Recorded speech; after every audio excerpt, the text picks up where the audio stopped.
20대 국회 마지막 본회의를 열고 형제복지원 사건 진상규명을 위한 과거사법을 비롯해 코로나19 대응법 등을 처리했습니다.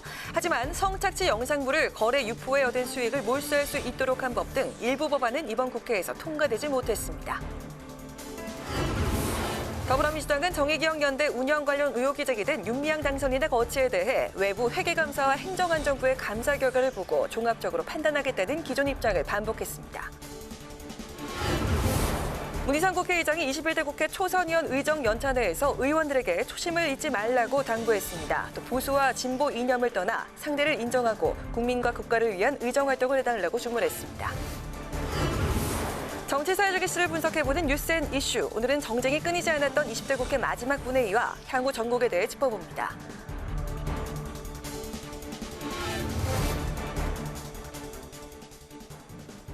안녕하십니까. 5월 20일 의정종합뉴스 뉴스엔 시작하겠습니다. 오늘 본회의 중계방송 관계로 조금 늦게 시작하게 됐습니다. 시청자 여러분의 양해 부탁드립니다. 네, 오늘 20대 국회가 마지막 본회의를 열었습니다. 코로나19 대응을 위한 법안과 인권침해 사건을 재조사할 수 있는 과거사법, 또 N번방 재발방지 관련법 일부를 비롯해서 민생 법안들을 처리했습니다. 20대 마지막 본회의에서 통과된 주요 법안들을 김세정 기자가 전해드립니다. 20대 국회 마지막 본회의, 코로나19 대응을 위한 시급한 민생 법안들이 통과됐습니다. 먼저 예술인을 고용보험 대상에 포함하는 고용보험법 개정안과 저소득층 구직자에게 최장 6개월간 월 50만 원의 구직수당을 지급하는 내용의 구직자 취업촉진법 제정안입니다. 당초 통과 여부가 불투명했던 진실화해를 위한 과거사정리 기본법, 이른바 과거사법 개정안도 여야가 극적으로 합의하면서 20대 국회 문턱을 넘었습니다. 지난 2010년 활동이 끝난 과거사정리위원회를 재가동해 당시 과거사의 활동에서 마무리하지 못한 사건들을 다시 조사한다는 내용입니다. 부산 형제복지원 사건의 피해자 최승우 씨가 최근 국회에서 고공농성까지 벌여 주목을 받았는데 개정안이 통과되면서 형제복지원 사건과 6.25 민간인 학살 사건에 대한 재조사가 이뤄질 수 있게 됐습니다. 여야 이견이 컸던 배상 문제는 21대 국회에서 계속 논의하기로 했습니다. 국민 공분을 일으킨 N번방 사건의 재발 방지를 위한 후속 법안들도 통과됐는데 이른바 N번방 방지법으로 불리는 전기통신사업법 개정안과 정보통신망법 개정안입니다. 전기통신사업법 개정안은 네이버와 같은 인터넷 사업자에게 디지털 성범죄물 삭제와 접속 차단 등 유통 방지 조치 의무를 부과하는 내용입니다. 정보통신망법 개정안은 SK 브로드밴드와 KT, LG U+와 같은 정보통신 서비스 제공자에게 불법 촬영물 유포를 방지할 책임자를 지정하게 했습니다. 이 밖에 공인인증서 폐지를 골자로 하는 전자서명법 개정안과 대학교원은 개별 학교 단위로 노조를 설립할 수 있도록 하는 교원노조법 개정안도 통과됐습니다. 국회방송 김세정입니다. 문희상 국회의장이 오늘 20대 국회를 마무리하면서 국회를 떠나는 소회와 당부의 인사말을 했습니다. 들어보시죠. 저는 지난 2년 동안 개회식을 비롯한 여러 계기시마다 절절한 마음으로 우리 국회와 한국 정치가 나아갈 길을 고언해 왔습니다. 좀 더 나은 의회주의의 길을 열고자 했기 때문입니다. 보다 나은 한국 사회로 도약하기를 염원했기 때문입니다. 모든 것이 다음 세대를 위한 정치가 실현되기를 원했던 노정객의 충정이었다고 이해해 주시면 감사하겠습니다. N번방 방지법이나 코로나19 대응 법안 중에 일부는 오늘 본회의 처리가 불발됐습니다. 어떤 법안들이 있는지 홍혜진 기자가 정리했습니다. N번방과 같은 사건의 재발을 막기 위해 발의된 다양한 법안들, 디지털 성착취물의 유통을 막기 위한 전자통신사업법 개정안 등은 본회의에서 처리됐지만 소관상임위에서 발목이 잡힌 법안들도 있습니다. 성착취 영상물을 거래 유포해 얻은 수익을 몰수할 수 있도록 한 범죄수익은닉규제법이 그중 하나입니다. 현행법상 몰수는 검사의 공소 제기로 형이 확정되지 않으면 별도로 몰수만 선고할 수 없습니다. N번방 사건처럼 가해자가 특정되지 않거나 개별 범죄와 범죄 수익 간 관련성을 입증하지 못하면 공소가 어려워 범죄 수익을 환수하기 힘든 겁니다. 이를 막기 위해 발의된 법안이 범죄수익은닉규제법인데 몰수 문제를 두고 법무부는 독립몰수가 가능하다는 의견을, 법원 행정처는 다른 법에도 영향을 미칠 수 있어 신중해야 한다는 입장을 밝히면서 소위가 추후 다시 논의하기로 했습니다. 법사위 법안 심사 소위를 통과하지 못한 또 하나의 법안은 일명 구하라법으로 불리는 민법 개정안입니다. 부양 의무를 게을리하면 재산을 상속받지 못하도록 한 법안인데 소위는 상속세 전반에 대한 연구가 선행돼야 한다며 처리를 보류했습니다. 코로나19 대응 법안 중에서도 처리가 불발된 법안들이 있습니다. 공공보건의료대학 설립의 근거가 되는 국립공공의료대학원 설립 법안은 여야 이견으로 소관상임위인 복지위에 계류 중이고, 감염병 발생 국가에서 입국한 학생이나 교직원의 등교를 중지시킬 수 있는 학교보건법은 교육위에 상정조차 되지 않으면서 폐기됐습니다. 이 밖에 인구 100만 명 이상 도시를 특례시로 지정하는 내용의 지방자치법 개정안도 여야와 정부, 지방정부 간 이견으로 행안위에 상정되지 못했습니다. 국회방송 홍혜진입니다. 정의기억연대 이사장을 지낸 윤미향 당선인 논란과 관련해서 더불어민주당이 사실관계 확인을 먼저 한뒤 판단하겠다는 기존의 입장을 다시 확인했습니다. 당내 비판과 우려도 만만치 않습니다. 장정현 기자의 보도입니다. 윤미향 당선인이 이사장을 지낸 정의기억연대의 후원금 유용 의혹 등에 대해 민주당은 사실관계 확인이 먼저라며 유보적인 입장을 밝혔습니다. 정의기억연대가 외부기관을 통해 회계감사를 받기로 했고 행정안전부 등의 감사도 예정돼 있는 만큼 감사 결과를 본 뒤 종합적으로 판단하겠다는 겁니다. 더불어민주당은 정의연에서 요청한 외부 회계감사와 행안부 등 해당 기관의 감사 결과를 보고 종합적으로 판단하여 이후 입장을 밝히도록 하겠습니다. 윤 당선인 의혹이 조국 전 장관 정국처럼 흘러가는 것 아니냐는 질문엔 조 전 장관 사태 때와는 다르다고 선을 그었습니다. 그러나 당내 비판의 목소리도 적지 않습니다. 김혜영 최고위원은 공개회의에서 윤 당선인의 개인 계좌 기부금을 당이 직접 검증할 필요가 있다는 의견을 제기했고, 윤미향 당선인이 과거 개인 계좌로 받은 기부금에 대해서는 즉시 거래 내역을 공개하고 사용 내역의 검증이 필요할 것입니다. 노웅래 의원도 라디오 방송에 출연해 공정과 정의 대표 정권이 문재인 정권인데 공정과 정의가 의심받고 있다며 국민 분노가 임계점에 달했다고 비판했습니다. 국정조사를 추진하고 있는 미래통합당은 정의기억연대의 쉼터 고가 매입 의혹을 이어갔습니다. 곽상도 의원은 쉼터 고가 매입에 연루된 민주당 이규민 당선인이 2016년 기준소득액 등 납부액이 32만 원에 불과한데 2억 6천여만 원의 재산 신고액 중 현금이 1억 원이었다며 출처가 어딘지 밝히라고 요구했습니다.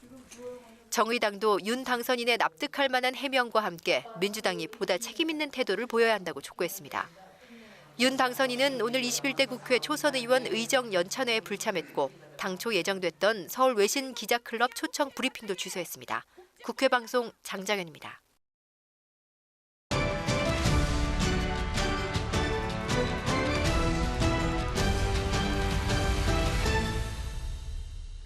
네, 이슈 분석 양윤선, 박지영 기자입니다. 어서 오세요. 어서 오세요. 네. 네, 오늘 20대 국회 마무리하는 본회의도 열리고 또 초선 당선인들의 국회 사무처가 주관한 연찬회도 있어서 모처럼 이제 국회가 북적거렸습니다. 국회의원들이 일하는 방, 사무실도 이사를 좀 앞두고 있죠, 양 기자? 네, 국회의원들이 회의를 하는 곳이 국회의사당, 국회 본관 돔건물에 있고요. 개별 사무실이 국회의원회관에 있습니다. 이 국회의원 한 명당 사무실 공간이 주어지고 이 안에서 의원과 의원 보좌진들이 함께 일을 하게 되는데요. 예. 20대 국회 임기가 끝나면서 20대 국회의원들이 사무실을 비워주고 21대 국회 당선인들은 앞으로 4년 동안 일할 이 사무실 단장을 시작한 겁니다. 그야말로 이사철 풍경이 그대로 재현이 되고 있는데요. 네. 당선인들 사이에서는 뭐 대통령, 총리 그리고 장관을 배출하거나 전망이 좋은 방을 차지하려는 눈치 싸움이 계속되고 있습니다. 네, 21대 국회의원 당선인들 이 의원실 어떻게 배정을 받는 겁니까? 네, 국회 사무처가 교섭, 비교섭 단체별로 그 의석수에 따라서 사무실 배정 계획 우선 세우고요. 네. 이걸 각 정당 원내대표에게 보내면 원내대표가 개별 의원실 배정을 하는데요. 네. 그 단독으로 신청된 사무실의 경우에는 그대로 배분이 되지만 그 중복으로 신청된 경우에는 통상 나이 순이나 다선 의원이 우대를 받게 됩니다. 네. 무소속 같은 경우엔 국회 사무처에서 배정을 하는데요. 국회 사무처의 확인을 제가 좀 전에 해봤는데 이제 일단 무소속 당선인들 배정은 마쳤다고 하지만 아직 공개는 하지 않았고 25일쯤 공개를 한다고 합니다. 네. 네, 그렇다면은 좋은 자리, 뭐 로얄 자리라고 할까 이런 데는 정말 치열하겠네요. 경합 붙겠네요. 그렇습니다. 이제 그렇기 때문에 주로 이제 다선 의원들이 배치가 되는데요. 네. 그 위원회관이 이제 10층까지 있는데 이동 편의성 등을 고려해서 너무 높지 않은 6층에서 8층 사이, 또 분수대와 그 잔디 광장에 그 펼쳐지는 그 전경을 둔 사무실이 인기가 많고요. 또 한강 조망권을 둔 북서쪽의 의원실도 선호하는 곳이라고 합니다. 또 최고층 10층은 접근성이 떨어지지만 그 탁 트인 시야로 인해서 나름 또 인기가 있다고 합니다. 네. 반면에 의원실 중 가장 낮은 곳이 이제 3층인데요. 그 디귿 자리로 꺾인 자리 같은 경우는 좀 햇볕이 잘 들지 않는, 좀 그렇게 잘 들지 않는다고 해요. 그래서 좀 인기가 없는데, 그렇다 보니까 아무래도 초선 의원들이 배정되는 경우가 많다고 다선이 합니다. 되면서 점점 올라가겠네요. 그러면은요. 아무래도 그렇습니다. 네. 고 김재등 전 대통령의 셋째 아들인 더불어민주당의 김홍걸 당선인은 의원실 배정이 됐다고요? 네, 615호를 사용할 예정이라고 네. 합니다. 이곳은 민생당 박지원 의원이 지난 18대부터 20대까지 12년 동안 사용한 의원실인데요. 그 박 의원이 6.15 남북 공동선언, 그 한반도 평화의 의미를 담아 선택한 곳입니다. 예. 그 민주당이 김홍걸 당선인을 배려해 먼저 이곳을 사용하겠다라는 사용하겠냐라고 제안을 한 것으로 알려졌고요. 또 하나의 상징이 있는 곳 518호. 네. 네. 5.18 민주화운동이 떠오르실 텐데요. 때문에 이 호남 당선인들이 선호하는 곳인데 무소속 이용호 의원이 20대에 이어서 계속 사용할 예정입니다.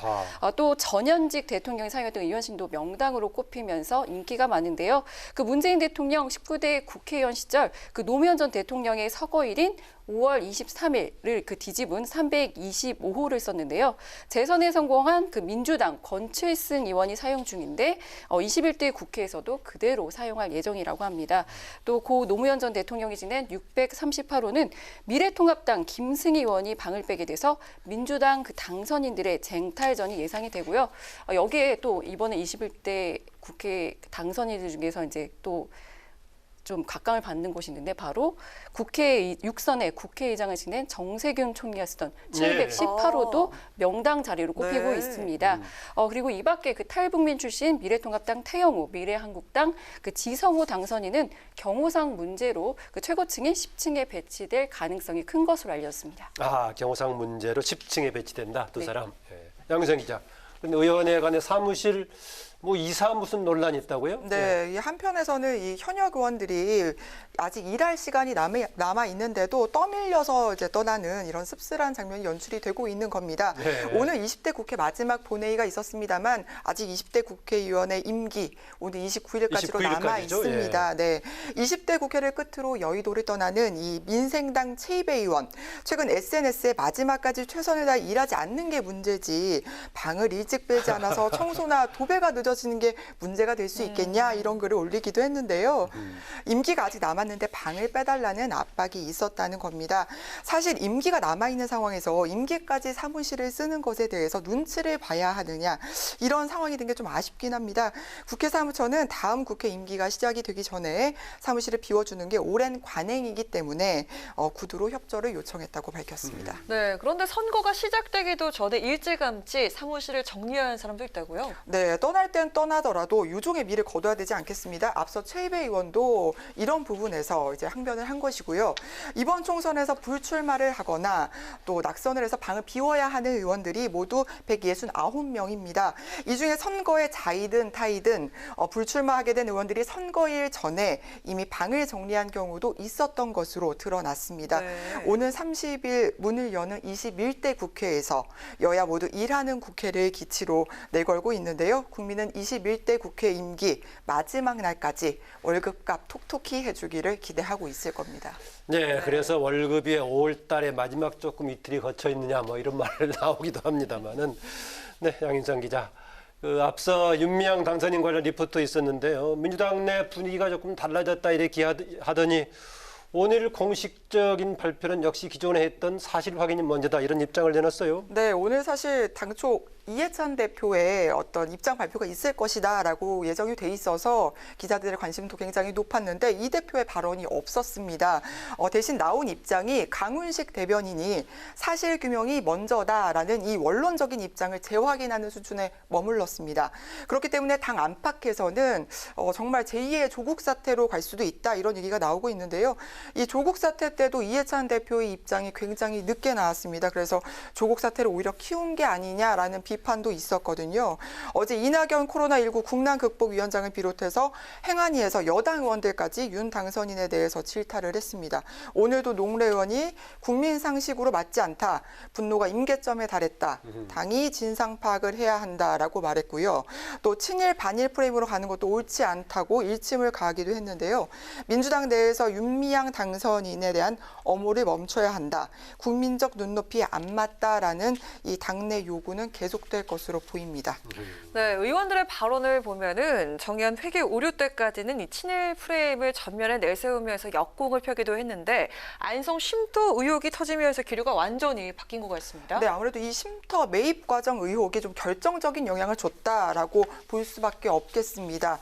위안부 쉼터 이 시세보다 2배에서 3배 가량 비싼 가격에 샀다가 절반 가격에 팔아서 손실을 봤고요.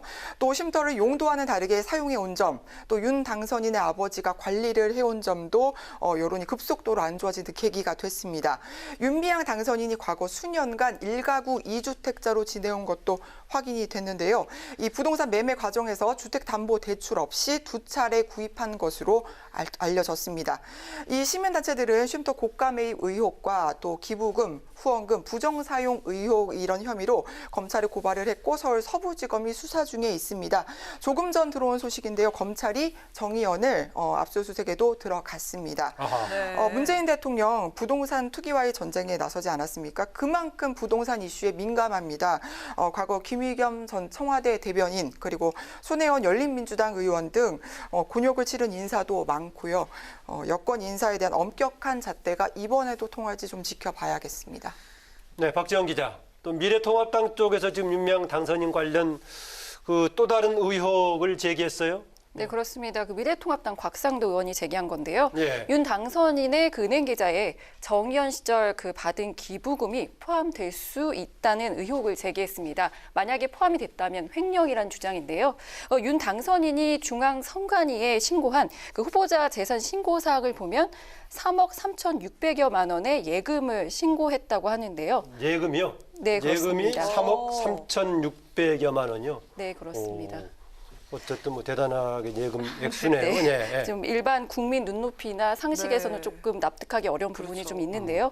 이 돈이 들어있는 예금 계좌가 윤 당선인이 과거 정의연 이사장을 지낼 당시 개인 명의로 기부금을 모금했을 때도 이 계좌가 사용이 됐다는 겁니다. 네. 그 법인이 받아야 할 기부금을 개인 계좌로 받아서 개인 재산으로 신고를 했다면 횡령 혐의에 해당한다는 건데요. 예. 곽상도 의원 당장 윤 당선인의 해당 계좌가 기부금을 받은 계좌인지부터 대조해봐야 한다고 강조했습니다. 하지만 그 선관위는 별도 이의제기나 그 위법 정황이 있지 않으면 재산의 세부 내용까지 검증할 수 없다고 밝혀서 지금 윤 당선인의 예금 계좌에 기부금이 포함되는지 여부는 현재로서는 알 수가 없는 상황입니다. 그건 선관위 몫은 아니니까요. 그건 네, 그렇죠. 예. 네, 통합당이 윤미향 당선인에 대한 국정조사 추진한다 안 한다 혼선이 좀 있었는데 하는 겁니까 안 하는 겁니까? 네, 일단 좀 미래통합당은 그 국정조사 추진에 그 심중한 입장인 것 같습니다. 예. 그 어제 김성원 대변인이 국조를 추진한다고 했다가 배현진 대변인이 너무 많이 나간 것이다 이렇게 입장을 내놔서 좀 혼선을 줬던 부분이 있었는데요. 네. 일단 국정조사를 추진을 하려면 여당의 협조 없이는 불가능하기 때문에 이제 미래통합당 입장에서는 과거 조국 사태처럼 실제 추진은 하지 못하고 발목 잡기 논란만 가중시킬 수 있다는 당내 우려가 좀 있고요. 또 섣불리 공격을 했다가는 친일 프레임에 걸려들 수 있다는 우려도 좀 나오고 있습니다. 그래서 이 가능성이 낮은 국정조사 추진보다는 국정조사 카드를 원구성의 지렛대로 삼을 수 있다는 관측도 나오고 있습니다. 네, 윤미향 당선인 문제 어느 쪽 방향이든 좀 빨리 정리가 되길 좀 기대하겠습니다. 오늘 이슈 분석 양윤선, 박지영 기자였습니다. 두 분 수고하셨습니다. 수고하셨습니다. 네, 오늘 20대 국회 마지막 본회의가 열렸는데요. 지난 4년간 문제를 짚고 21대 국회가 나아갈 방향에 대해서 논의하는 자리가 국회 입법조사처 주최로 열렸습니다. 일하는 국회를 만들기 위한 다양한 제안들이 나왔습니다. 한도영 기자가 다녀왔습니다. 충돌과 공전을 거듭하며 역대 최악의 국회라는 오명을 듣는 20대 국회. 20대 국회의 문제는 무엇일까? 가장 큰 문제는 파행을 거듭하며 일하는 국회의 모습을 보이지 못한 것으로 지적됐습니다. 20대 국회 임기 종료로 자동 폐기를 기다리는 법안은 15,000여 건. 법안 처리율은 19대 국회 수준에서 5%포인트 내려간 36%에 불과합니다. 그래서 21대 국회가 열리자마자 상임위 소위 자동개회, 불성실한 의원의 불이익 조치 등을 담은 일하는 국회법부터 먼저 통과시키자는 의견이 제기됐습니다. 또 여야 대치로 별 이견이 없는 입법까지 지연되는 상황을 막기 위해 합의 정도에 따라 의안을 구별하고 별개 심의를 진행하는 방안도 제시됐습니다.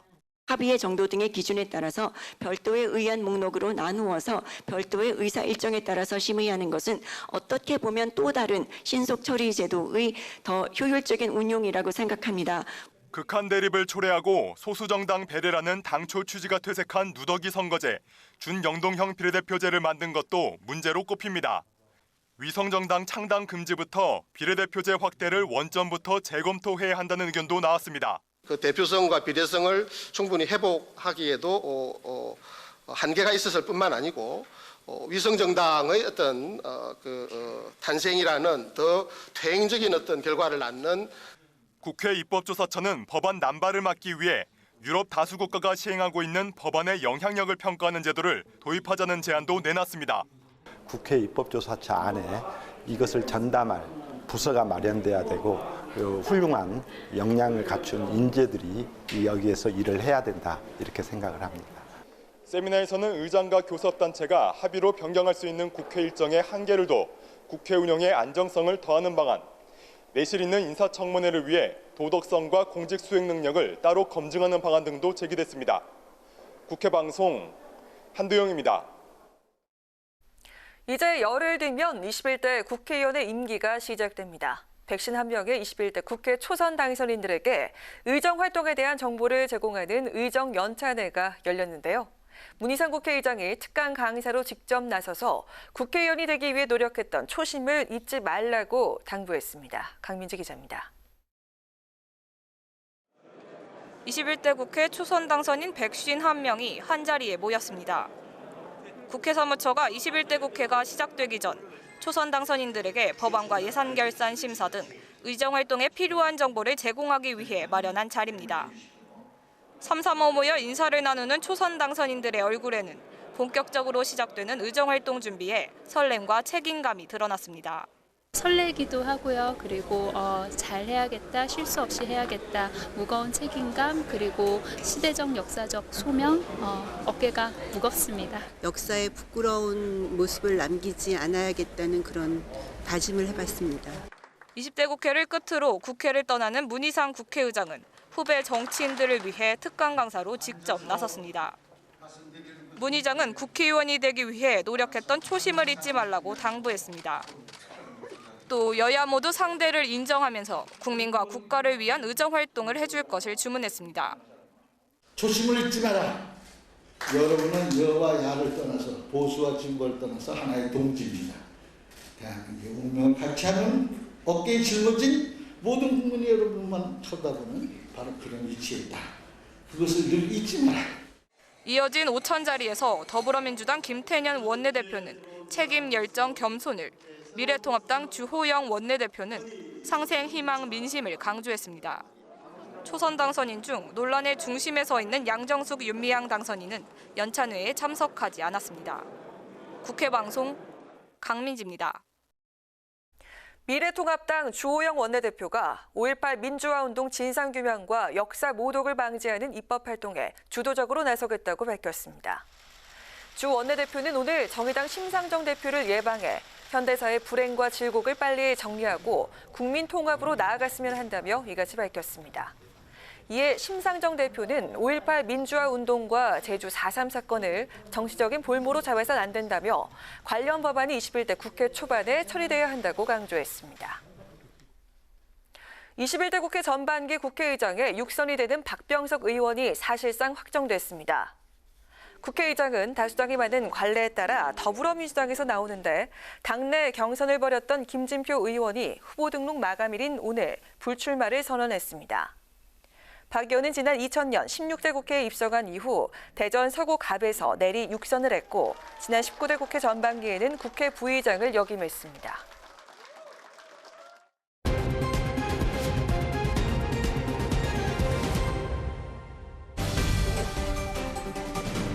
강한항의 정치톡 시간입니다. 5월 20일 정치면을 장식한 뉴스는 무엇이었는지 첫 번째 정치톡부터 만나보시죠. 여권의 중심으로 2년을 복역하고 만기에 출소한 한명숙 전 국무총리의 불법 정치자금 수수 사건이 다시 수면 위로 떠올랐습니다. 한 전 총리가 검찰의 강압 수사에 희생됐다는 논리인데요. 잊혀졌던 사건이 다시 재조명되면서 재조사를 촉구하는 목소리도 커지고 있습니다. 한명숙 전 총리 사건의 진실이 10년 만에 밝혀지고 있습니다. 이 모든 정황은 한명숙 전 총리가 사법농단의 피해자임을 가리킵니다. 늦었지만 이제라도 진실을 낱낱이 밝혀내야 합니다. 그것이 검찰과 사법부의 정의를 바로 세우는 길이라고 믿습니다. 한 전 총리 불법 자금 수수 사건의 핵심적인 인물이죠. 한신건영 전 대표, 고 한만호 씨의 비망록 내용이 공개되면서 검찰의 강압 수사 의혹이 다시 수면 위로 떠올랐습니다. 이 비망록에는 한 씨가 한 전 총리에게 뇌물을 줬다고 진술을 했다가 법정에서 번복한 이유가 담겨 있는데요.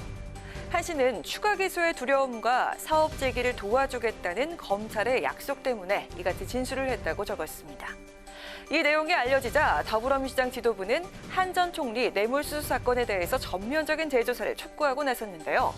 하지만 이에 대해 검찰은 비망록은 이미 증거로 제출돼서 모두 검토한 내용이라며 마치 새로운 증거인 것처럼 제시하면서 근거 없는 의혹을 제기하는 것은 유감이란 입장을 밝혔습니다. 대법원 판결까지 이뤄진 사안에 대해서 집권 여당이 공식적으로 재조사를 요구하고 나서면서 향후 파장이 예상되고 있는데요. 진실을 밝혀야 한다는 여당과 법원에 대한 불신을 조장하고 있다는 야당 사이에서 한 전 총리 사건의 재조사 여부는 과연 어떻게 결론 내려질까요? 이어서 오늘의 두 번째 정치톡입니다. 지난 총선에 무소속으로 대구 수성을에서 당선된 홍준표 전 한국당 대표. 21대 국회 입성과 친정격인 미래통합당 복당을 앞두고 있습니다. 이런 가운데 홍 전 대표에게 특별한 주문이 들어왔다고 하는데요. 과연 어떤 내용이었을까요? 홍 전 대표 오늘 오전 자신의 페이스북에 올린 글에서 국회 입성을 앞둔 나에게 주변에서 미래를 위해서 품격 있는 척을 해보는 게 어떻겠느냐라고 하는데 나는 품격 있는 척하기가 몸에 배지 않았다. 품격 있는 척은 어쩐지 위선적인 냄새가 난다라며 이같이 말했습니다. 홍 전 대표는 그러면서 통합당을 겨냥한 공세도 이어갔는데요.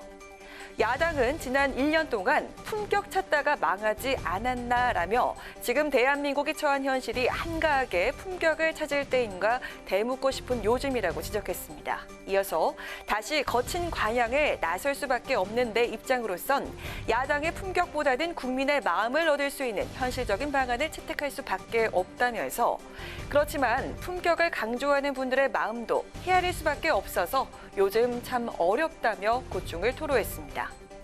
한편 통합당의 진로를 결정하는 당선자 연찬회가 내일로 다가왔지만 무소속 당선자들의 복당을 둘러싼 의견은 여전히 분분한 것으로 알려졌는데요.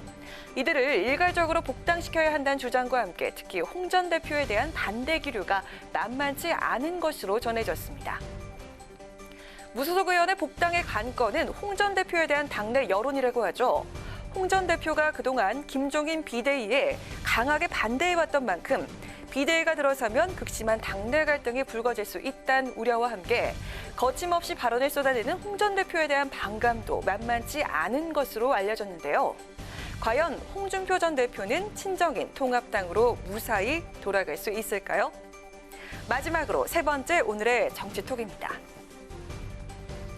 동해 번쩍, 서해 번쩍, 신출, 기물, 홍길동을 썼다는 노술, 축지법. 고전 신화 속에서나 볼 수 있는 가공의 기술인데요.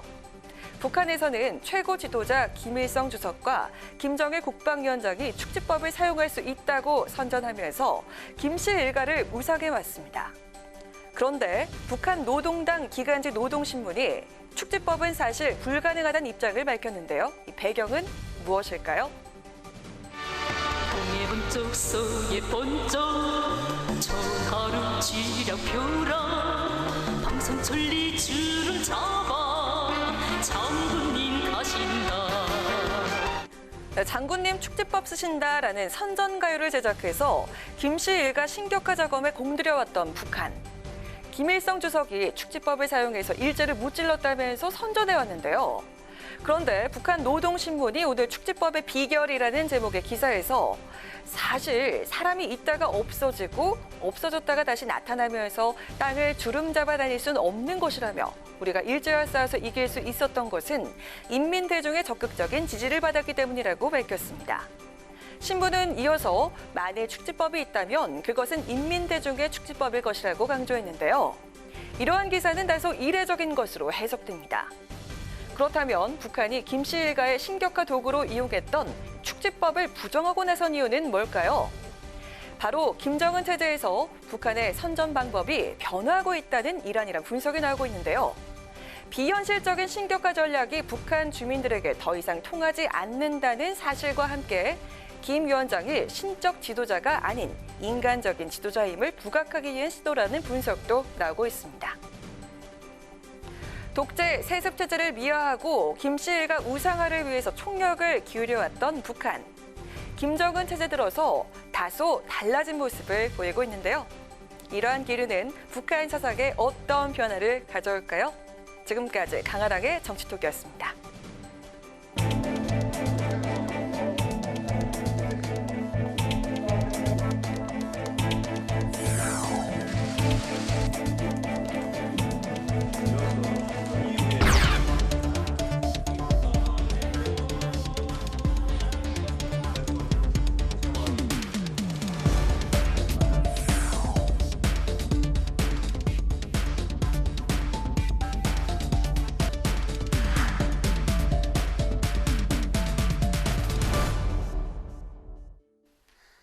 네, 이번 순서는 정치사회적인 이슈를 분석해보는 뉴스앤 이슈입니다. 매주 수요일 함께하는 두 분이시죠. 최진봉 교수, 장성철 소장 나오셨습니다. 어서 오십시오. 안녕하세요. 안녕하세요. 네, 오늘 이제 20대 국회 마지막 본회의를 열었는데요. 여기서 마지막 통과된 법안들도 있겠고요. 또 20대 국회를 마감하는 그런 이제 의미도 있을 것인데 종합적으로 어느 부분 좀 주목해서 20대 국회를 볼 수 있는지 최 교수님. 뭐 어쨌든 마지막에 유종의 미를 거두기 위해서 이런 본회의 열어서 어쨌든 법안을 통과시키고 쟁점 법안들을 통과시킨 부분은 긍정적으로 볼 수 있는 부분이지만 아직도 15,000여 건 정도의 법안은 그냥 또 사장이 됐습니다. 이런 부분은 좀 국회가 더 열심히 일을 해야 된다. 이번 국회가 사실 그 법안 통과율이나 이런 걸 보면 다른 국회보다 훨씬 더 저조하거든요. 이런 부분들은 반성해야 될 부분이 아닌가 하는 생각이 듭니다. 이번에 통과된 법안 중에 가장 눈에 띈 건 역시 과거사법입니다. 우리 그 장성철 소장하고 친하신 우리 김무성 전 대표께서 적극적으로 나서가지고 가까운 관계인가요? 아니 예전에 모셨었습니다. 예, 그랬었죠. 그래서 이제 과거사법 같은 경우는 사실 논란이 됐었는데 김무성 의원이 적극적으로 나서가지고 여야 원내대표를 직접 만나서 설득을 했고요. 그래서 이번에 사실 이제 물론 좀 반쪽짜리긴 해요. 왜냐하면 이제 배보상 문제, 배상 보상 문제는 제하고 이제 진상조사 문제만 통과를 시켰습니다. 저는 그것도 의미 있다고 봐요. 그렇죠. 왜냐면 합의 가능하면 하는 거니까요. 그럼요. 네. 그리고 시간이 얼마 없기 때문에 이게 논란이 돼가지고 진상조사마저 못하게 되면 저는 문제라고 보고 형제복지원 문제 같은 경우에 이렇게 어쨌든 여야가 과거의 문제들을 다시 들여다보고 또 과거에 해결하지 못한 문제들을 다시 볼 수 있는 기회를 갖는 거 아니겠습니까? 3년 플러스 1년 더해서 4년 동안 활동할 수 있거든요. 그래서 과거사 진상조사위원회의 활동이 다시 재개되는 부분은 긍정적으로 볼 수 있을 것 같고 N번방 방지법 관련해서도 정보통신망법을 개정을 해서 실제로 이제 이런 성착취 영상물이 유포되는 것을 플랫폼 사업자들 적극적으로 막을 수 있는 제도를 만들었다는 점은 긍정적으로 평가할 부분이다. 다만 여기 하나가 그냥 플러스로 들어간 게 있습니다. 그게 뭐냐면 통신요금 관련된 부분이에요. 원래 이게 인가제로 돼 있었거든요. 그런데 은근슬쩍 이게 신고제로 바뀌었어요. 이번에 법안에. 그래서 지배적 사업자 하면 유선통신에서는 KT가 되겠고요. 무선에서는 SKT가 되는데 이 두 기업이 원래 이제 통신요금을 올릴 때는 인가를 받도록 돼 있습니다. 허가를 받도록. 근데 이게 신고제로 바뀌어서 시민사회단체가 강력하게 반발하고 있는 상황이다. 그래서 명암이 있는데 어쨌든 마지막 이런 법안들이 통과된 부분은 긍정적으로 볼 부분도 있다. 이렇게 보여집니다. 네, 장 소장 어떻게 보십니까? 저는 소감 어떻습니까? 최준봉 교수님 말씀하신 거에 하나 좀 반박을 먼저 하고 시작을 하도록 하겠습니다. 15,000건의 계류 안건이 있다라는 것이 문제다라고 말씀하셨는데 저는 이 15,000건의 계류 안건이 있어서 다행이다라고 생각이 들어요. 만약에 제가 국회의원이 되면요, 저는 국회의원 법안 발의 총량제 라고 해서 국회법을 개정하고 싶어요. 국회의원들이 법안을 발의할 때요, 단어 하나 고치고 문장 하나 고치고 그냥 이런 식으로 해가지고 법안을 많이 발의를 합니다. 양적 부풀리기가 있었다. 맞습니다. 왜냐하면 그것이 바로 의정활동을 잘했냐 못했냐의 판단 기준이 되기 때문에 그것이 있어요. 그러한 부작용이 24,195건이 제출된 안건이에요. 지금 20대 국회에. 이게 말이 됩니까? 의원이 24,000건을 어떻게 발의를 합니까? 자기네들이. 이거는 잘못된 거다라고 저는 먼저 좀 말씀드리고 싶고요. 20대 국회는 정말 파란만장했습니다. 2016년에요. 박근혜 대통령 탄핵됐죠. 2017년에는요. 대선을 치러가지고 여야가 바뀌었어요. 2018년도에는요. 드루킹 특검 때문에 과연 이 문재인 정권의 탄생이 정당한 것이냐, 그런 논란이 불러일으킬 정도로 여론조작을 해서 된 것이 아니냐, 그런 논란이 있을 정도로 2018년은 뚜렷하게 저는 기억이 안 나는데 드루킹 특검이요. 드루킹 특검. 그래서 김경수 지사가 지금 기소를 당해서 재판받고 있잖아요. 그러니까 그런 드루킹 특검도 있었고 2019년도에는 공수처법, 준연동형 비례대표제, 최악의 몸싸움 이렇게 됐잖아요. 그래서 20대 국회 정말 파란만장했다라고 말씀드리고요. 21대 국회 때 꼭 저는 발의가 안 됐으면 하는 그러한 법안이 하나가 있습니다. 발의가 안 됐으면? 네. 5.18 역사 왜곡 그 법. 이해찬 대표가 꼭 발의를 해서 처리를 하겠다라고 한 건데 저는 이건 상당히 신중하게 접근해야 된다고 말씀드리고 싶어요. 역사를 왜곡을 하고 훼손을 하고 그분들의 숭고한 삶을 비판을 하거나 허위사실 유포로 해서 모욕을 하면 안 돼요. 안 되지만 이러한 개별적인 사안에 대해서 개별적인 법안으로 제안을 한다는 것 자체가 옳지 못하다는 생각이 듭니다. 예를 들면 6.25 남침 왜곡 처벌법 이런 거 만들자고 그러면 어떡하겠어요. 천안함 폭침 왜곡 처벌법 계속 이렇게 만들자고 할 수가 있어요. 기존의 법 체계에서 규율할 수 있습니까 없습니까? 명예훼손이나 모욕죄나 이런 식으로 형사법 체제 안에서 처리를 해야 된다. 이런 개별적인 입법은 신중을 기했으면 좋겠다라는 생각이 듭니다. 네, 저 교수님 추가 얘기 드려야 할 것 같은데요. 네, 뭐 저는 동의하지 않고요. 그러니까 모욕죄나 명예훼손으로 모두 다 처벌할 수 있는 게 한계가 있어요. 그러니까 개인적으로 명예훼손을 당하거나 모욕을 당하면 이건 본인이 직접 이제 제소를 하거나 고소를 해야만 처벌받을 수 있거든요. 근데 이 지금 5.18 특별법 같은 경우에는 5.18은 이미 역사적으로 우리 정부나 아니면 모든 국민들이 동의해서 저는 결론이 내려진 거라고 생각을 합니다. 근데 끊임없이 이렇게 도발이라고 제가 표현하고 싶은데 도발을 하고 명예훼손도 하고 그분들에 대해서 막 모욕도 하고 왜곡하고 이런 일들이 벌어지고 있는데 만약에 형사법상에서 모두 다 해결이 가능했다고 하면 그 자체로 해결이 됐겠죠, 지금까지. 그런데 아직도 그런 주장을 하시는 분이 있어요. 이번 5.18에도 일부는 현충원에서 태극기 들고 성조기 들고 가서 또 모독을 했습니다. 이런 일들이 계속 반복되는 것이 처벌이 너무 약하기 때문이고 이 사안에 대해서 역사적 심판을 받은 것에 대해서도 이런 얘기를 하고 있으니 이런 부분에서 좀 더 엄중하게 처벌할 수 있는 규정을 만들어야 이런 일이 더 이상 발생하지 않을 수 있다는 거죠. 사실은 피해자나 또는 유가족들 같은 경우는 가슴에 또다시 대못을 받는 일이잖아요. 이런 부분들이 발생하는 이유가 결국 지금 현재 형사법상으로는 한계가 있기 때문이라고 보여지기 때문에 이 부분을 좀 더 강하게 처벌할 수 있는 법안을 만드는 것은 필요하다고 봅니다. 네, 이제 여야가 본격적으로 원구성 협상에 들어갈 텐데요. 장 소장님, 네. 원구성 협상 어떻게 쟁점이 될 것 같습니까? 결국에는요, 상임위원장 자리 2자리 때문에 상당히 밀고 땡기고 할 것 같아요. 결국에는 법사위원장 누가 할 거냐, 예결위원장 누가 할 거냐라고 보여지는데 예년과는 다르게 정말 많은 의석을 여당이 가져갔잖아요. 법사위원장은 몰라도 예결위원장까지 야당이 주호영 원내대표가 지키기에는 좀 힘에 겨워 보여요. 그렇기 때문에 이 부분만큼은 김태년 지금 더불어민주당의 원내대표도 상당히 강하게 푸시하고 있지 않습니까? 법사위원장은 이래야 돼, 우리가 가져올 거야 이렇게 치는 것은 예결위원장을 갖고 오기 위한 하나의 협상의 기술이다. 둘 중에 하나만 선택한다면 어떤 게 더 유리할까요? 누구한테요? 야당에? 네. 야당은 법사위원장 해야죠. 예결위원장은 특별히 권한이 없어요. 그렇기 때문에 명분 저쪽에 주는 거죠. 그래요. 뭐 문재인 정권 2년 동안 있을 여러 가지 재정적인 뒷받침 예결위원장 가져가서 해라라고 하고 법사위원장은 야당이 갖고 오는 게 맞다라고 말씀드립니다. 네, 어떻습니까? 제가 볼 때는 만약에 법사위원장을 장수현 선생님이 말씀하신 것처럼 야당이 가져간다고 하면 일정은 국회법 개정이 이루어지지 않을까 하는 생각이 들어요. 지금 현재도 사실은 이와 관련된 법이 많이 발의가 돼 있어요. 그러니까 자구하고 체계를 바꾸는 것이 원래 법사의 업무였는데 이게 너무 과중하다 보니까 법 내용까지 바꾸려고 하고 또 법안이 상임위를 다 통과해서 올라온 법안도 통과를 안 시키고 거기서 붙잡고서 계속 오랫동안 이게 저는 지금의 여당도 옛날에 야당 때 그랬어요.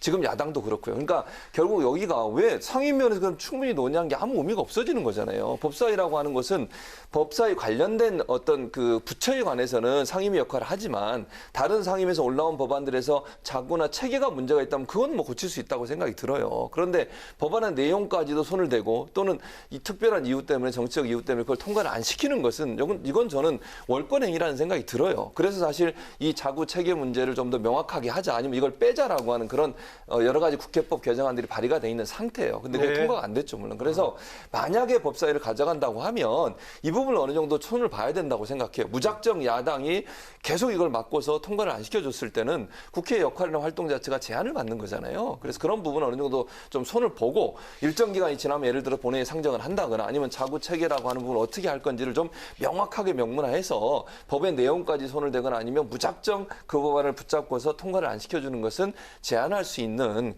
그런 어떤 장치들을 만드는 쪽으로 국회법 개정을 통해서 그리고 나서 법사위를 만약에 야당이 가져간다고 하면 일정 부분 견제도 하면서 국회 운영도 될 수 있지 않을까 이런 생각이 듭니다. 예, 지금 이제 개원 협상 이야기를 했는데 지금 이 와중에 지금 윤미향 당선인 지금 논란이 잦아드는 것이 아니라 계속 지금 확산이 되고 있습니다. 네. 마치 국정조사 얘기도 애매한 입장이긴 하지만은 야당이 꺼냈다, 또 불확실하다 이런 얘기하고 있는 상황인데 이것도 변수가 될 수 있을까요?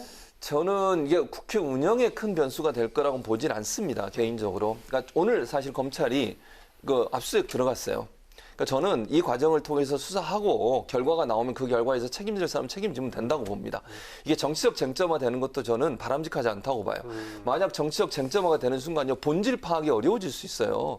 만약에 정치적으로 쟁점화되면 여기다가 서로 대결하면서 원래 정말 중요한 거는 이게 제대로 돈이 쓰여졌는지 모금 활동은 정확했는지 또 이게 어떤 방송으로 쓰여졌는지 하는 부분에 대한 검증이 필요한 거 아니겠습니까? 네. 그런데 이게 정치적으로 논란이 돼버리면 그거보다는 정치적 사안이 되면 서로 대결하는 모습만 부각돼서 실제 원하는 걸 찾아내지 못하는 그런 어려움도 있을 거라고 저는 봅니다. 그래서 이 문제는 정말 수사당국이 수사를 시작했으니까 그 수사기관에서 제대로 할 거냐 하면 그 결과를 보고서 결정하면 된다고 봐요. 이게 국정조사가 할 문제도 저는 아니라고 봅니다. 만약에요.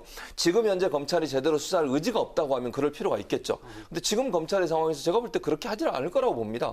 그리고 야당이 여러 가지 의혹 제기하는데 뭐 정부가 이걸 막고 있거나 이걸 못하게 하거나 이러진 않잖아요, 지금.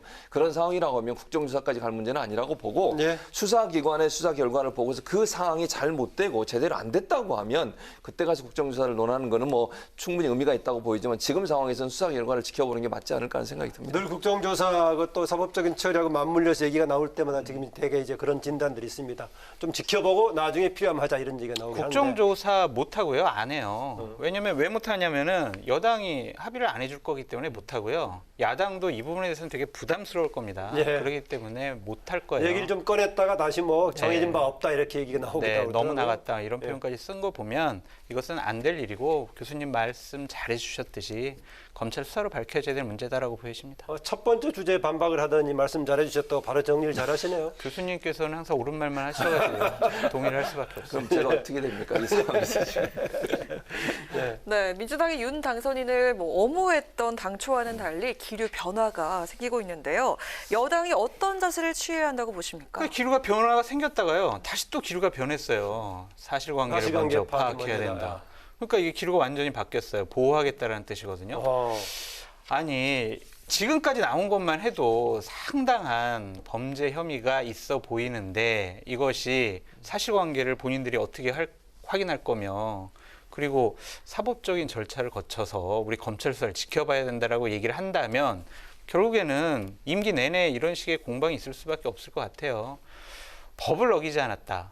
더 중요한 게 도덕과 양심 아닙니까? 법은 최소한의 도덕이고 양심이지 않습니까? 잘못했잖아요. 그럼 잘못된 거를 인정해야지 왜 우리 편을 왜 감싸 안습니까? 그건 잘못됐고요. 저는 기본적으로 윤미향 당선인이 가족 기업을 운영했다. 그렇게 말씀드리고 싶어요.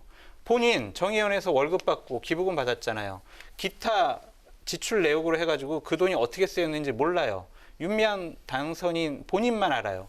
그리고 남편 그 인터넷 신문사에 홍보비 줬어요. 거기서 광고해달라고.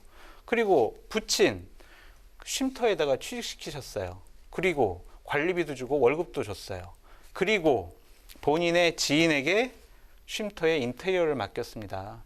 이거는 가족 비즈니스고 가족 기업이죠. 이걸 어떻게 우리가 비판 안 할 수가 있습니까? 물론 또 그러시겠죠. 뭐 최 교수님께서 이거는 밝혀지지 않은 거다라고 말씀하실 수도 있지만 이 부분은요. 지금까지 언론에 나오고 지금 정의연과 윤미향 당선인이 14번의 해명을 했거든요. 그 해명이 맞지 않다라는 것도 다시 나왔습니다. 그렇기 때문에 이것은 분명히 잘못한 거를 여당이 감싸 안으면 안 된다. 라고 강하게 말씀드리고 싶습니다. 네, 여당의 태도에 대한 강한 비판이었습니다. 그러니까 저는 마지막 장수현 소장이 했던 말에 동의합니다. 여당이 감싸면 안 된다. 저는 그렇게 생각해요. 기본적으로. 다만 이제 그러니까 윤미향 당선인과 관련된 개인적인 의혹이 나오고 이거는 아직까지는 사실관계가 확인이 안 됐기 때문에 단정적으로 얘기할 수 있는 상황은 지금은 아니다. 그런 얘기예요. 근데 의혹이 만약 사실이라면 그 책임은 또 오로지 윤미향 당선인이 져야 돼요. 그걸 또 민주당이 만약 이게 의혹이 있는데 이 문제를 덮고 가자 그럴 생각은 저는 없다고 봅니다. 그래서도 안 된다고 보고요. 지금이 어느 시대인데 그걸 덮고 가고 이럴 수 있는 상황이 아니잖아요. 다만 지금 현재 윤미향 당선인 측에서 계속 아니라고 주장을 하고 있고 반박을 하고 있는 상황이니까 지금 현재는 객관적인 제3기관 그게 뭐 수사기관이 됐든 어디가 됐든 그 기관에서 수사 결과가 완벽하게 나오지 않았잖아요. 그런 상황에서 그렇다고 윤미향 당선인이 마치 잘못한 것처럼 그렇게 얘기하기도 애매한 상황이에요. 그러니까 지금 단정적으로 얘기하기 어렵다는 말씀이에요. 그러니까 장성철 수장이 지적했던 여러 가지 의혹에 대해서 증거를 가지고 그다음에 수사 과정을 통해서 확인이 돼야 돼요. 그렇지 않은 상태에 누구든 저는 이걸 뭐 당시 그랬다라고 단정적으로 지금은 얘기할 수 없는 상황이라는 거죠. 그래서 아마 제가 볼 때 민주당 입장은 지켜보자는 것도 수사기관이나 이런 데서 어느 정도의 증거를 가지고 그게 확인된다고 하면 저는 보고하지 않을 거라고 봅니다. 또 보호해서 안 된다고 생각해요. 그리고 민주당도 자체적으로 만약 조사할 수 있는 기관이 뭐 그 한계가 있겠습니다만 그게 있다고 하면 조사도 해야 된다고 봐요. 왜냐하면 이 문제가 자꾸 정치 쟁점화되는 민주당한테 엄청난 부담이에요. 그리고 뭐 특별히 정말 비리가 있고 횡령한 게 있다고 하면 그걸 안고 가는 것도 저는 안 된다고 봐요. 기본적으로. 그래서 이 부분에 대해서는 지금 저도 단정적으로 얘기할 수는 없지만 그럼에도 뭐 여러 의혹에 대해서 정의연이나 아니면 윤미향 당선자는 당연히 해명하고 소명해야 된다. 그리고 외부의 감사가 필요하면 받아야 된다. 그걸 피하는 것 자체는 안 된다고 보고요. 그 결과에 대한 책임은 본인이 져야 된다 이렇게 봅니다. 짧게만 좀 반박을 두 가지로 좀 해보고 싶어요. 기본적으로 미래통합당의 당선인이 이러한 일을 했다 그러면 과연 더불어민주당에서는 어떠한 공격을 했을까? 지금처럼 그래요. 사실관계를 확인할 때까지 우리가 기다리겠습니다. 이렇게 얘기했을까요? 그 부분에 대해서는 이중잣대라고 저는 생각이 들고요. 박근혜 전 대통령이요. 탄핵이요. 사실관계가 밝혀져서 탄핵당한 거 아니잖아요. 우리가 봤을 때 저 사람 정말 잘못했구나. 저런 짓을 어떻게 대통령이 했냐. 그걸 우리가 법적으로 확인 안 했잖아요. 하지만 정치적인 책임을 진 거 아닙니까? 윤미향 당선인도 지금 시민단체의 활동가가 아닙니다. 이제 당선인이고 국회의원입니다. 공인입니다. 그러면은요, 당연히 도덕적이고 정치적인 책임을 져야 한다. 그 부분에 대해서 변명으로 일관하면 안 된다라고 저는 말씀드리고 싶어요. 두 가지 또 제가 반박을 하면 첫 번째, 두 번째, 그러니까 박근혜 전 대통령 관해서 헌법재판소에서 이미 증인들을 다 불러서 듣고 확인하고 결정한 겁니다. 탄핵했을 국회도 때요. 마찬가지라는 생각이 들어요. 왜냐하면 여러 가지 이제 증인들 불러서 청문회도 했잖아요. 그 당시에는 불러서 청문회하고 거기에 관련된 사람들 얘기도 듣고 증언도 듣고 그런 과정을 거쳐서 결정했다고 생각을 하고요. 그럼 이제 문제는 이제 아까 말씀하신 건 통합당 입장에서 만약에 통합당의 후보가 그랬다. 저는 역전될 거라고 생각해요. 민주당은 당연히 공격하겠죠. 그럼 통합당은요? 그걸 받아들이겠습니까? 이 상황에서 통합당이 이 상황이라도 저는 당장 사퇴하라 이렇게 얘기할 수 없다고 봐요. 왜냐하면 뭐 당 입장에서는 결과가 완전히 나오지 않은 상태에서 이 사람에 대해서 이래라 저래라 얘기하는 건 부담이 될 수밖에 없어요. 그러니까 이거는 여야가 바뀌면 태도도 바뀔 거라고 생각해요. 네, 이제 통합당이 내일부터 이틀간 당 연찬회 열죠. 여는데 최근에 주호영 대표 행보라든가 또 초선 재선 의원들의 움직임 뭔가 조금 변화의 가능성을 좀 보이기도 하는데 극우와의 선을 걷고 이제 유능한 야당, 유능한 정당으로 태어나겠다 이런 기치를 내걸고 있는데 연찬회에서 좀 의견을 모을 수 있을까요? 살기 위한 몸부림이 시작됐다라고 보여집니다. 그러한 부분들은 상당히 긍정적이라고 보여지고요. 주호영 원내대표가 5.18 문제에 대해서 깨끗하고 진정한 사과 말씀을 하신 것 자체가 변화의 시발점이라고 생각이 듭니다. 당선인들이 주호영 원내대표랑 해결될 문제가 세 가지가 있어요. 기본적으로 원구성 협상에 대해서 상임위를 어떻게 할 거냐라는 부분, 미래한국당과의 통합 부분, 그리고 김종인 비대위 체제를 어떻게 할 것이냐라는 부분.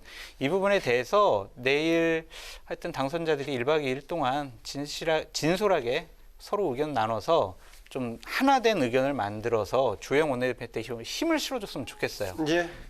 저는 이렇게 생각해요. 지금 전체적으로 얘기 잘 해주셨는데 무소속 당선인들 복당 문제는 해결될 거라고 보고요. 아마 한꺼번에 같이 복당하는 걸로 결론이 날 것 같고 김종인 비대위는 아직 퀘스천 마크라고 저는 생각을 합니다. 일부에서 지금 중진 의원들은 주호영 혁신위로 계속 가자고 하는 주장도 있어요. 지금 상황에서. 그런 상황이기 때문에 이 문제는 어떻게 해결될지는 지켜봐야 된다는 생각이 들고요. 고난대행 체제나 혁신위 구성 문제도 그렇게 이제 해결될 것 같은데 결국은 중요한 건 이번에 끝장 토론 통해서 통합당이 바뀌는 부분들에 대한 어떤 신호를 보여주는 그런 계기가 됐으면 좋겠다는 기대감이 있습니다. 네, 마지막으로 짧게 알아보도록 하겠습니다. 통합당의 숙제가 남아있는데요. 바로 한국당과의 합당입니다. 어떻게 보고 계십니까? 이건 장수당 얘기까지 듣겠습니다. 듣겠습니다. 제가 저번 주에 뭐 2명이 지금 뭐 찬성한다라고 했는데 주호영 원내대표가 화가 나가지고요. 당선인들 19명하고 다 통화를 해봤어요. 그 11명이 우리는 통합하고 싶다. 6명이 우리는 통합 안 하겠다. 2명이 원인철 대표 뜻대로 따르겠습니다. 이렇게 했다는 거예요. 그래서 주호영 원내대표 지금 화가 엄청 나 있는 상황이고요. 정운천 의원이 상당히 지금 변수가 됐습니다. 지금 그 당선자 중에 유일하게 재선 의원이에요. 이분이 호남 당선인들 5명과 함께 우리 미래 통합당하고 통합하지 말고 우리끼리 교섭단체 해가지고 안철수 대표의 세석을 끌어와서 우리가 하자라고 지금 얘기하고 있대요.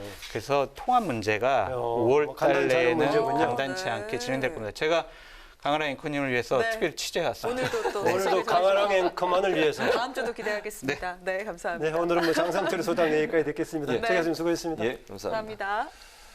네, 지금까지 최진봉 성공회대 교수, 장성철 건강과 논쟁 정책센터 소장과 함께했습니다. 네, 오늘 선선한 날씨가 이어졌는데요. 내일부터 다시 기온이 오름세를 보이면서 포근해지겠습니다. 하늘은 가끔 구름만 지나겠고 미세먼지 농도도 양호하겠습니다. 문희상 국회의장이 오늘 21대 국회 초선의원 연찬회에서 의원들에게 보수 진보 이념을 떠나서 상대를 인정하고 국민과 국가를 위한 의정활동해달라고 주문했는데요. 정말 양극화된 한국 정치 풍토에서 꼭 필요한 절실한 과제가 아닌가 합니다. 오늘 뉴스에는 여기까지입니다. 내일도 뉴스엔이 함께하겠습니다. 시청해주셔서 고맙습니다.